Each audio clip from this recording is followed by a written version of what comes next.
Assalomu alaykum hurmatli televizor ko'ruvchilar. Uyg'ur televiziyasining kundalik xabarlarini ko'rishinglarni qarshi olamiz. Sharq Turkistonda havo mudofaa signali sinab qilindi. Turkiyadagi Sharq Turkiston tashkilotlar birligi Uyg'ur o'quvchilarini yo'qladi. Rossiyadagi virus tadqiqot markazida portlash yuz berdi. Turkiya 2023-yillik sanoat va texnologiya strategiyasini e'lon qildi. Tövəndəki ixtiyanlar xəbərlərimizin təfsili məzmunlarında bolsa. Erkin Asiya Radiosu xəbərdə 18 sentyabr günü Şərq Türkistandakı bir qancha nuqtaliq şəhərlərdə ahalilərinin hava hücumidan müdafiə körüş signal sistemini sınaq qilish manevri elib berilgan. Atalmış Şinjan Uyğur Avtonom Rayonluq hökumət tərəfindən tarqıtılgan bu vaqtdagi uqtirishda yuqori hava müdafiə signal beriş hərəkətinin dövlət müdafiə tərbiyəsini küçəytiş, xalq ommasının dövlət müdafiəsi qarşını östürüş üçün bekitilganligi yozilgan ekan.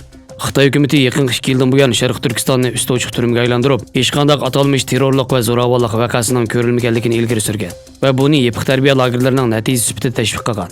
Shundaq turib yana nima uchun urush holatida qo'llaniladigan havo mudofaa signalini mashq qilganligi diqqat qo'zg'amoqda.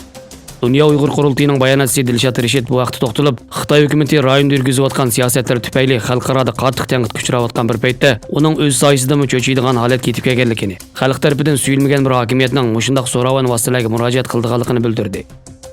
Sharq Turkistonni yaqinda ziyorat qilgan arab jurnalisti Jariy xonim soqchi mashinalarining kunda bir qancha qitim qarorlik holda shahar ichida bekordan-bekor signal berish orqali sun'iy jiddiychilik yaratadiganligini va buni atalmış razil kuchlarning qo'rqitish nomi ostida qiladiganligini bildirgan.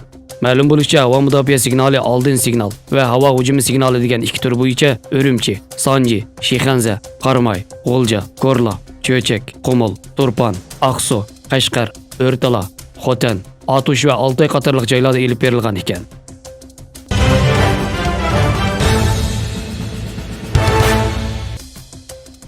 Buğraxan İlim və Mədəniyyət Vəxbi, Şərq Türkistan Maarif və Həmkarlıq Cəmiyyəti, Şərq Türkistan Ülümalar Birliyi tərəfindən təşkillənən bir heyət Türkiyənin Anadolu'nu mərkəz qılğan bir qancha şəhərdəki Uyğur oxucularını ziyorat qilishni o'rinlashtirib, tunji bo'lib ziyoratni Konya'dan boshlagan.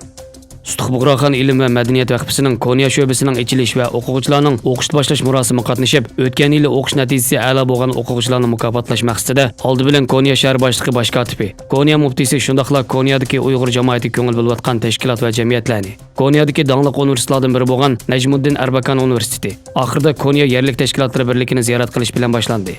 Ziyorati bo'lgan o'rinlarda Uyg'urlarning hozirgi umumiy ahvolini bayon qilish bilan birga shu rayonda turayotgan Uyg'urlarga, bo'libmi Uyg'ur o'quvchilarga alohida ko'ngil bo'lish masalasi muzokara qilindi.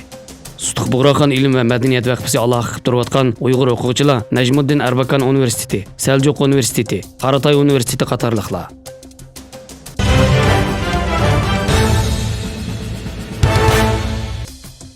On 6 sentyabr günü Rusiyaning Sibiriya rayonidagi bir virus tadqiqot markazida yuz bergan portlashda virus eqib chiqib ketganligi ilgari surilmoqda.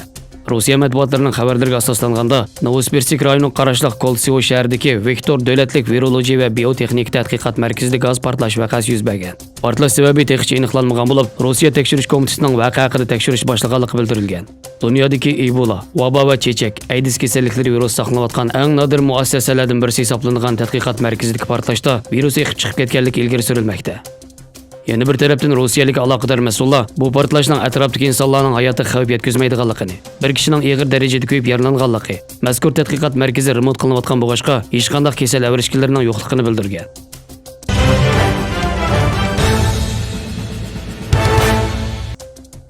Sanoat va texnologiya ishlari ministri Mustafa Varank tunugun poytaxt Anqarada chaqirilgan sanoat va texnologiya strategiyasini tonishtirish yig'inida Turkiyaning 2023-yillik sanoat va texnologiya strategiyasini tanishtirdi. Mustafa Varank qilgan so'zida milliy kirim jihatdan pishiqlama ishlama kasb bo'lishini 2023-yilga borganda 21% yetkazishni nishon qilayotganliklarini ta'kidlab, Turkiyaning texnologiya sohalarida yer shari xarakterlik markaga aylangan kam deganda 23 aqlliq mahsulot ishlab chiqarishni nishon qilyapmiz. Ulug'vor nishonlarimizga yetish uchun strategiyamizda 5 asosiy nishon va 23 qo'shimcha nishonni belgiladik dedi. Xabarlarimizni ko'rganingizga rahmat. Ko'rishguncha omon bo'linglar. Xayr xo'sh. Allohga omonat.